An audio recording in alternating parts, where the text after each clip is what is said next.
शास्त्र कहते हैं, संत लोग कहते हैं कि भगवान के नाम में भगवान बैठे हैं। जैसे भगवान सच्चिदानंद पूर्ण ब्रह्म है, आनंद कंद पूर्ण ब्रह्म है, ऐसे ही उनका नाम भी है। पर ऐसा है नहीं। भगवान का नाम भगवान से बहुत बड़ा है। ब्रह्म राम ते नाम बड़ वरदायक वरदान, तुलसीदास जी कहते हैं। वो ब्रह्म राम से बड़ा है। राम एक तापस दिय तारी, नाम कोटि खल कुमति सुधारी। राम ने एक तपस्वी की श्रीमती का उद्धार किया, अहिल्या। अब वो भी उद्धार क्या किया, उसके पत्थर की योनि जो उसको मिली थी उससे छुटकारा दिला दिया। और जहां पहले थी वही पति के पास चली गई। माया से मुक्ति हुई कि नहीं, डाउट है।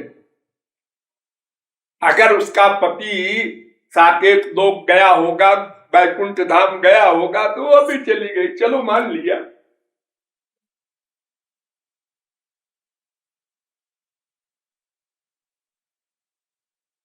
नाम लेत भव सिंधु सुखाही, करहु विचार सुजन मन माही। प्रभु अनुगामी भगवान दास है, नाम उनका स्वामी है। अब क्या ढंग से समझो। देखो, भगवान और उनका नाम, उनका रूप, उनका गुण, उनकी लीला, उनके धाम, उनके संत, वैसे तो ये सब बराबर है। सब में सबका वास है। लेकिन हमारा मतलब, हमारा स्वार्थ भगवान से हल नहीं हो सकता, क्योंकि वो अप्राप्त है। और भगवान का नाम प्राप्त है, उनका गुण प्राप्त है, उनकी लीला प्राप्त है, उनका धाम प्राप्त है, उनका संत प्राप्त है। तो जो प्राप्त है उससे हमारा स्वार्थ सिद्ध हो सकता है। जो प्राप्त नहीं है वो तो हमारे सामने आएगा भी नहीं, फिर हमको समझाएगा कैसे, फिर हमारा उद्धार कैसे करेगा। ये बात भी कौन बताएगा कि भगवान का नाम भगवान के बराबर है या बड़ा है। ये बात भी तो संत लोग बताएंगे। तो भगवान के स्वरूप को हम नहीं देख सकते जब तक मायाबद्ध है, जब तक दिव्य दृष्टि नहीं मिलेगी, जब तक अंतःकरण शुद्ध नहीं होगा, जब तक 100% शरणागति नहीं होगी, तब तक। और नाम ये तो सर्वत्र प्राप्त है। अशुद्ध हो, शुद्ध हो, महापापात्मा हो, संत लोग वेद व्यास तो यहां तक चैलेंज करते हैं कि हरे नाम्नश्चया शक्ति पाप निर्हरणे द्विज, तावत कर्तुम समर्थो न पातकम पातकी नरा। भगवान के नाम में पाप नष्ट करने की इतनी शक्ति है जितनी शक्ति पापी की पाप करने में नहीं है। कोई पापी इतना पाप कर ही नहीं सकता जितनी पाप नष्ट करने की शक्ति भगवान के नाम में है।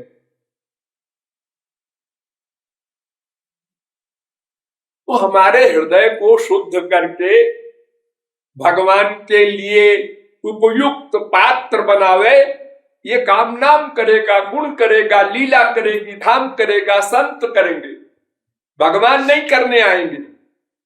वो तो तब तक न्यायी बने रहते हैं, कर्म फल देते हैं, बस कोई कृपा वगैरह नहीं। आए तो कृपा का काम है हमारे अनंत जन्मों के पाप पुण्य को क्षमा करना,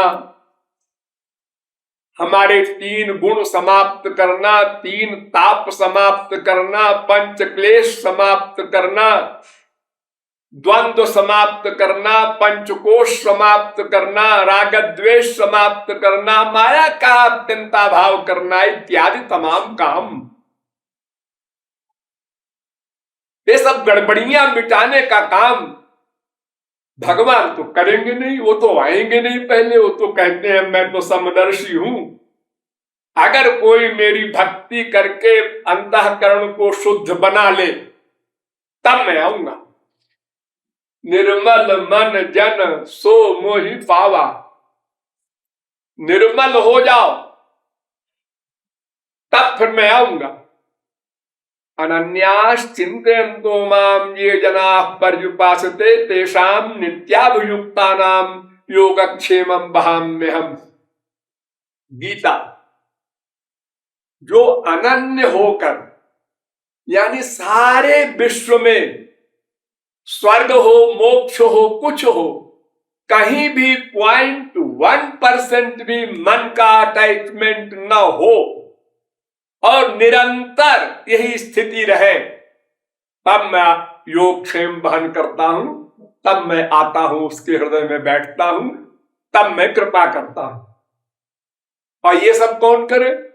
ये सब करे मेरा नाम, मेरा गुण, मेरी लीला, मेरे धाम, मेरे संग, ये सब उन लोग करेंगे। मैं ये सब काम, गंदा काम नहीं करता। मैं तो साफ बिल्कुल बढ़िया ड्राइंग रूम सजा हुआ होगा तब मैं आके बैठ जाऊंगा। तू भगवान से बड़ा इसीलिए माना गया, संतों ने इसीलिए भगवान से बड़ा माना, क्योंकि हमारा स्वार्थ इन्हीं सब चीजों से सिद्ध होगा। देखो, भगवान को हम लोगों ने अनंत बार देखा है, निराकार नहीं साकार रामकृष्ण को अनंत बार, 1,00,000 2 लाख बार नहीं। हम अनादि हैं, अर्थात सदा से हैं, भगवान भी सदा से हैं। भगवान हमसे सीनियर नहीं है,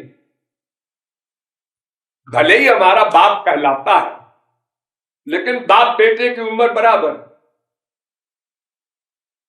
तो अनादिकाल से हम हैं, तो अनंत बार भगवान रामकृष्ण बनकर आए होंगे, आते ही हैं हमेशा, तो हम भी रहते ही हैं, वहां रहे होंगे और हमने भी देखा होगा। लेकिन जाती रही भावना जैसी, प्रभु मूरति देखी दिन तैसी। हमारी माइक भावना, त्रिगुणात्मक भावना, सदोष भावना, हमने भगवान को देखा और बस हमने कहा ठीक है, साधारण पुरुष है, कोई खास बात नहीं है। बल्कि निंदा की, क्योंकि भगवान ऐसी लीला करते हैं अवतार लेकर जो बहुत निकृष्ट व्यक्ति भी न कर सके। जैसे स्त्री पति का प्रेम संसार में सबसे बड़ा माना जाता है, लेकिन ऐसा कोई प्रेमी आज 5-6 अरब आदमी में है कि किसी की स्त्री खो जाए, पति खो जाए, बेटा खो जाए तो पेड़ों से पूछे मेरी स्त्री कहां गई है, इधर से तो नहीं गई, क्यों जी पेड़ महाशय बताओ तो। इतना पागल हो जाए, अपने आप को भूल जाए। ऐसा स्त्री प्रेमी कोई इस समय विश्व में नहीं है। ये जो आप पढ़ते हैं लैला मजनू वगैरह का किस्सा, वो भी ऐसा नहीं है लिखा हुआ। इतना आगे बढ़ गए भगवान लीला करने में। तो भला उस समय उनको हम इस लीला से युक्त देखकर कैसे मान ले कि वो हमसे अच्छे। भगवान भगवान तो जाने दो, बड़ी बड़ी बातें हैं, हमारे बराबर है ये भी हम मानने को तैयार न होंगे। अरे हम ही क्या, सुगम अगम नाना चरित सुनि मुनि मन भ्रम हो। बड़े बड़े योगींद्र मुनींद्र भी चक्कर खा गए, साधारण मनुष्य की क्या बात है। नर पामर कर केतिक बाता, हम तो अपने ही परिवार में धोखा खाते रहते हैं रोज। अपनी माँ, अपने बाप, अपनी बीबी, अपने पति, अपने बेटे से ही धोखा खाते रहते हैं। भगवान की लीला को क्या समझेंगे। तो भगवान के दर्शन तो हम अनंत बार कर चुके, कोई लाभ नहीं मिला, नुकसान जरूर हुआ, क्योंकि हमने दुर्भावना की।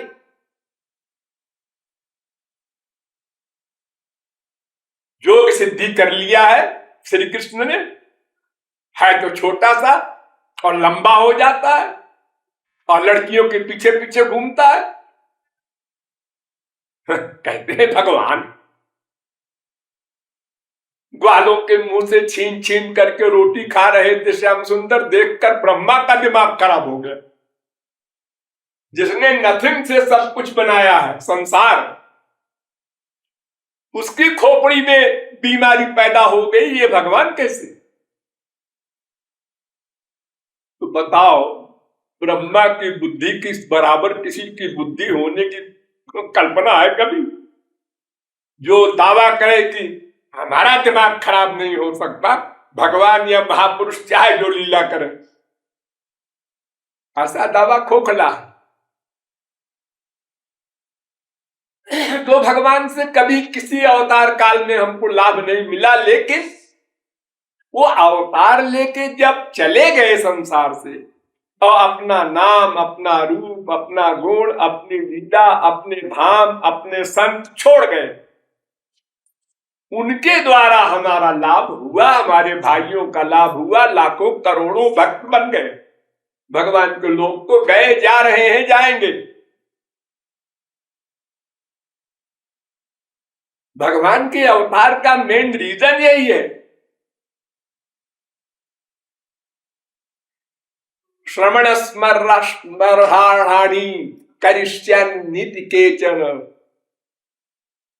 श्रवण स्मरण के अर्ह योग्य भगवान लीलाएं करते हैं। नरवत उन लीलाओं को सुनकर चिंतन करके जीव भगवत प्राप्ति करते हैं।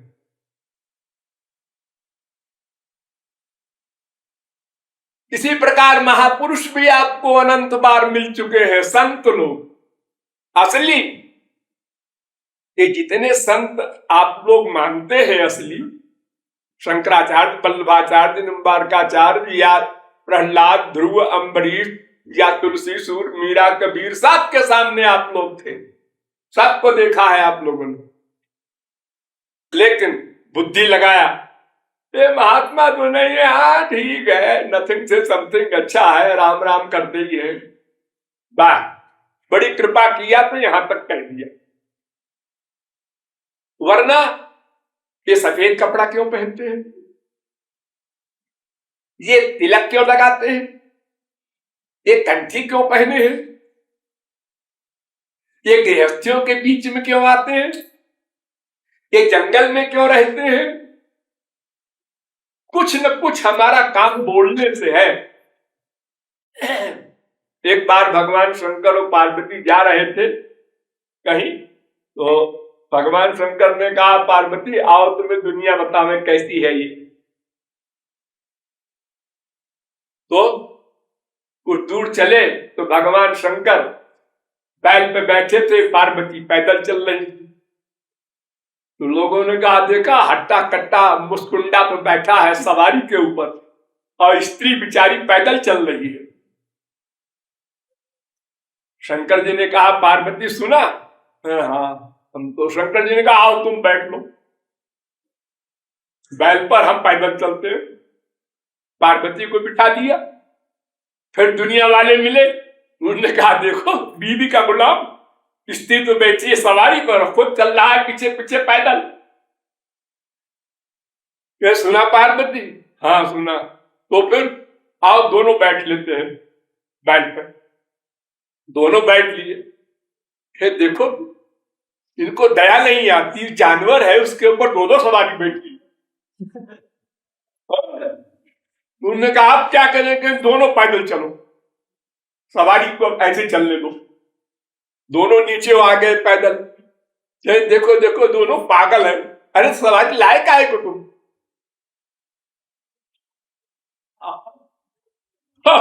पार्वती ने कहा आप क्या करें?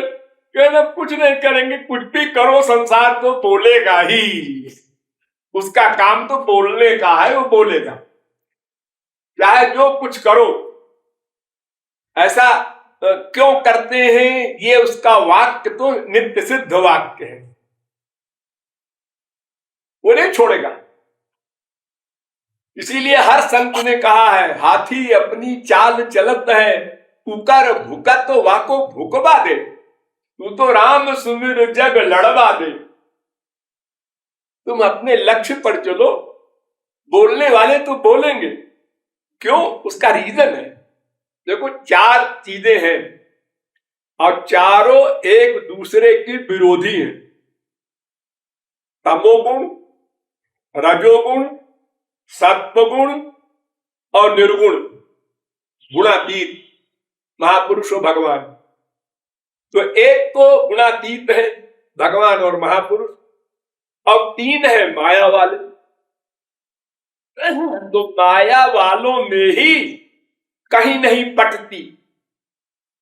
एक में तमोगुण बलवान, एक में रजोगुण बलवान, एक में सत्व गुण बलवान। जैसे मान लो घर से मियां बीबी आए, चलो महाराज जी के पास सत्संग करेंगे। अब दोनों में सत्व गुण है, दोनों आए घर छोड़ के, लेकिन 4 दिन 6 दिन रहने के बाद एक में सत्व गुण कमजोर था। अब चलो चले। अरे रुको क्या आफत आई है? अरे नहीं अब चलो, आप बच्चे परख रहे होंगे। अरे वो काम बाकी था उसको पूरा करना है। अरे कर लेंगे, क्या आफत आई है? लड़ गए, लड़ाई हो गई, क्योंकि एक का सत्वगुण अधिक बलवान था, एक का सत्वगुण कमजोर था। यानी एक गुण में भी अगर लिमिट का अंतर हो तो झगड़ा हो जाता है। फिर सत्वगुण का रजोगुण से कैसे झगड़ा न होगा, और रजोगुण का तमोगुण से कैसे न होगा? वो तो झगड़ा सब में स्वाभाविक है। और फिर भगवान और महापुरुष तो तीनों गुणों के विरोधी हैं। सारा संसार उपदेश देता है, माँ की भक्ति करो, बाप की भक्ति करो, भाई बड़े भाई की सम्मान करो, बीवी बच्चों का पालन करो। सब ये उपदेश दे रहे हैं सारे संसार के लोग, क्योंकि वो संसारी है। और महापुरुष कहता है भगवान और गुरु से प्यार करो, संसार से मत करो। हाजी वाह, हमारी माँ है हम प्यार न करें? क्या आप भी बात करते हैं? हमारी बीबी है, हमारा बेटा है, हम सब प्यार करेंगे उससे?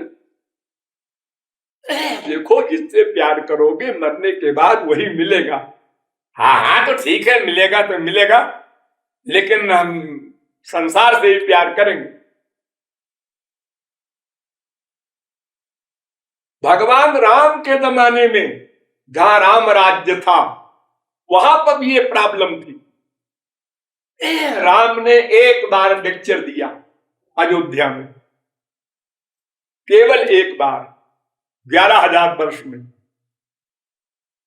एक बार रघुनाथ बुलाए, गुरु तुझपुर वासी सब आए। सब बैठे तो राम ने लेक्चर दिया कि त्यागहु कर्म शुभाशुभदायक, भजहु मोहि सुर नर मुनि नायक। अच्छा कर्म भी छोड़ दो, बुरा कर्म भी छोड़ दो, मेरी भक्ति करो, केवल मुझ में मन लगाओ। तो पब्लिक ने बाद में कहा तुम बिन अस सिख दे न को, मात पिता स्वार्थ रत हो। माता पिता भी स्वार्थी है, वो बेटों को वही रास्ता बतावेंगे जो हमारे काम आवे बेटा बुढ़ापे में। हमारे शरीर की सेवा करे, धन से सेवा करे। अब बेटा अगर भगवान की ओर चला तो माँ बाप बड़े ही उस भगवान के भक्त हो, गुरु के भक्त हो, मूड ऑफ हो जाएगा। हमारे बेटे को बहका दिया। और अगर वो भगवान को गाली देता हो बेटा, तो महाराज जी, और तो हमारे घर में सीखा, हमारा बेटा बहुत ही बदतमीज है, वो भगवान को गाली देता है, आपको गाली देता है, उसको महाराज जी कृपा कीजिए। और जो कृपा हो गई वो भगवान की ओर चला। देखो इतना अधिक मत चलो, थोड़ा सा भगवान का नाम ले लो, 10 मिनट 5 मिनट बस। यानी वो 3 गुण वाले निर्गुण के विरोधी हैं। और निर्गुण है कितने? 6 अरब में 6 आदमी हो सकते हैं। बाकी सब सगुण है, 3 गुण वाले हैं, इसलिए उनका स्वाभाविक विरोध रहेगा। इसलिए संत लोग कहते हैं उनकी परवाह मत करो, वो तो आपस में लड़ रहे हैं, तुम्हारे विरोधी हैं, इसमें कौन सा आश्चर्य है? वो आपस में विरोध है उनका, दिन में लड़ते रहते हैं, माँ बाप बेटा स्त्री पति, खटपट खटपट, गाली गलौज मार धार सब होती रहती। अरे भाई कम से कम उनको तो आपस में प्यार से रहना चाहिए। 3 गुण वाले हैं सब, वहां भी नहीं रहते। क्योंकि जरा भी स्वार्थ टकराया बस लड़ाई हो गई। एक सेंटेंस, एक वाक्य में तलाक हो जाता है, एक वाक्य में। बात बढ़ते बढ़ते बढ़ते बढ़ते यहां तक बढ़ जाती है। बहरहाल भगवान से कोई लाभ मिलना जुलना नहीं है। बर्तन बनाना हमारा काम है पहला, वो काम भगवान का नाम करेगा, गुण करेगा, लीला करेगी, धाम करेगा, संत करेगा। और इन सब में भी सबसे नंबर 1 संत है, क्योंकि भगवान का नाम हमको ज्ञान देने तो आएगा नहीं। भगवान का गुण, भगवान की लीला, भगवान के धाम, ये सब तो चेतन है नहीं कि हमको ज्ञान देने आएंगे, हमसे प्यार करेंगे प्रत्यक्ष। इसलिए सबसे नंबर 1 संत का है, और साथ में हेल्पर है भगवान का नाम, उनका रूप, उनका गुण, उनकी लीला, उनके धाम। इतने के द्वारा फिर भगवान को आप मुट्ठी में कर लेंगे। और आप भगवान को पाना चाहे पहले तो पाना क्या है, तो सर्वव्यापक है, मिला हुआ आपके हृदय में भी बैठा है। अरे हमको तो नहीं मालूम पड़ता। हाँ, तो कोई लाभ नहीं है। ऐसे ही वो रामकृष्ण बन के आएगा तब भी कोई लाभ नहीं होगा और नुकसान हो जाएगा। अभी तो थोड़ी भावना बनी हुई है रामकृष्ण के प्रति। कोई वस्तु जब संसार से चली जाती है तो उसपे अवगुण में भी गुण देखते हैं लोग, और जब वो सामने रहती है तो उसके गुण में भी अवगुण देखते हैं। दिन भर लड़ेगी स्त्री पति से और मर जाएगा तो वो हल्ला मचाएगी कि जैसे वो अरुंधति और बड़ी बड़ी पतिव्रताओं के भी आगे है। संसार में ऐसा होता है सर्वत। इसलिए यहाँ ये कहा जा रहा है कि किशोरी जी, तुम्हारे नाम, तुम्हारे रूप, तुम्हारे गुण, तुम्हारी लीला, तुम्हारे संत, ये सब हमारे धन है। ये धन जिसके पास है बस वही अमीर है। कबीरा सब जग निर्धना, धनवंता नहीं कोई, धनवंता सोई जानिए, जाहि नाम धन होए। जिसके पास ये भगवान का नाम, रूप, लीला, गुण, धाम, जन, संत, ये धन है, वही धनी है, वही बुद्धिमान है। लाभ कछु हरि भक्ति समाना, इससे बड़ा कोई लाभ नहीं। लाभो मद भक्त उत्तम, वेद व्यास भी यही कहते हैं। सत्संग मिले, वास्तविक संत का वास्तविक संग मिले और हम वास्तविक संग करें अंतःकरण से, उसकी बात 100% मानकर साधना करें, बस इतना सा काम है। तो ये विश्वास से होगा। गुरु वेदांत वाक्येषु दृढ़ विश्वासा श्रद्धा। श्रद्धा की परिभाषा है गुरु के वाक्य में पूर्ण विश्वास। वाल्मीकि से कहा मरा मरा कहते रहो जब तक लौट के ना आवे। तुमने कहा जी बस करता रहा। क्यों? आप कब आएंगे? रूप ध्यान भी नहीं बताया। इससे भगवान मिल जाएंगे, बस विश्वास। हमको 1000 बार संत भगवान समझा चुके हर अवतार में कि भगवान के नाम में भगवान है, मान लो। हम नहीं मान सके।